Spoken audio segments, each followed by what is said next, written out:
ദിനവൃത്താന്തങ്ങളുടെ 2-ാം പുസ്തകം 20-ാം അധ്യായം 32-ാമത്തെ വാക്യം.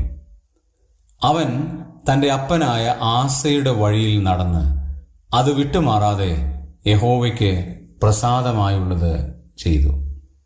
യഹോശാഫാത്ത് എന്ന് പറയുന്ന രാജാവിനെ കുറിച്ച് ദൈവത്തിൻ്റെ ആത്മാവ് രേഖപ്പെടുത്തിയിരിക്കുന്ന ഒരു പദപ്രയോഗമാണ് നമുക്കിവിടെ കാണാൻ കഴിയുന്നത്. യഹൂദയിലെ അനുഗ്രഹീത രാജാക്കന്മാരിൽ ഒരാളായിരുന്നു യഹോശാഫാത്ത്. അദ്ദേഹത്തെക്കുറിച്ച് പറഞ്ഞിരിക്കുന്ന ഒരു നല്ല സ്വഭാവം, ആസയുടെ വഴിയിൽ നടന്നു, തൻ്റെ പിതാവിൻ്റെ വഴിയിൽ നടന്നു. രണ്ടാമത്തെ കാര്യം, വഴി വിട്ടുമാറിയില്ല എന്നുള്ളതാണ്.